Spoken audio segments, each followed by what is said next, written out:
Dear friends, worldwide, things continue to move in the right direction, that is, in our direction. The sick insanity is now forced to expose itself, and not just itself, but also its puppets, and even the puppet masters are now becoming visible. The bad news is that we're seeing all kinds of conflicts all over the world. For example, in Bolivia, I think that one is a false flag operation to keep the government in power. But there's another one in Kenya, which I think is real. That's where people are really rising up against what they do not consider their government anymore. But the really good news of this week is that Julian Assange is now a free man. Even though he had to bow to the last remnants of power that the other side has and had to plead guilty on espionage charges, his attorneys immediately clarified that the law, the Espionage Act in itself, violates the Free Speech Amendment of the United States Constitution. After all, what Julian Assange did is he exposed war crimes. But the important thing that is he is free now, and the alleged crime that he allegedly committed is that of exposing war crimes and other crimes against humanity. In our view, the most important lesson to be learned from Julian Assange's 13-year journey is that the legal system frequently, especially in political cases, misuses and bends procedural rules to make sure that the truth does not come out. That means instead of granting the accused in a criminal proceeding the constitutionally protected right to a fair hearing, according to the ancient Roman law guarantee of audiatur et altera pars, for example, by hearing the defense's witnesses and looking at other evidence offered by the defense, procedural rules are frequently misused in order to cover up the truth, the real facts. This happens, for example, by qualifying the defense's witnesses as irrelevant in the procedural abuse of the rules, or discarding the defense's motions as belated, as too late.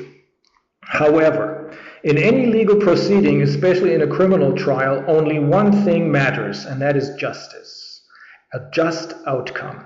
And that is why procedural rules must never stand in the way of uncovering the truth, the true facts. No one needs to study law to understand this. It's a matter of common sense. Only if all the facts come to light is it possible for the people, who are the ultimate arbiter of the facts, for the jurors, to make the right, the just decision. And that is why I never understood why my former co-host in the Corona Investigative Committee, after we had heard all the witnesses in our model grand jury proceeding, never made good on her promise to allow our viewers to vote on whether this is enough evidence to indict the putative defendants. Why did she do that? Our team and I want to make absolutely sure that in my criminal proceeding, all facts will come to light and will be considered. We want the ultimate arbiter, the people, that is the international public, to get to know all the facts they need to be that need to be considered for a real judgment.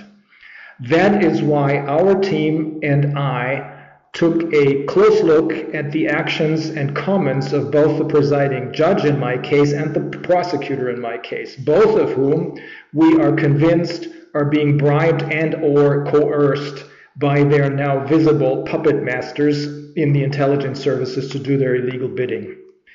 I will give an introductory statement and will then continue with a detailed legal analysis of 1, the legitimacy of even very strong words, which we haven't even begun to use yet, in a criminal trial on the basis of what is called the battle for justice. 2nd, my kidnapping from Mexico and the now exposed attempted cover-up of this abduction as a simple legal deportation, which it wasn't. That's a fake.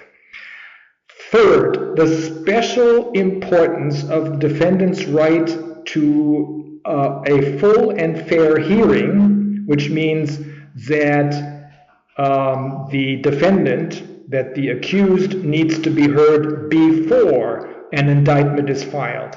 And fourth, the felony we're talking about, as far as the judge and the DA is concerned, the felony of misinterpreting, bending, breaking the law.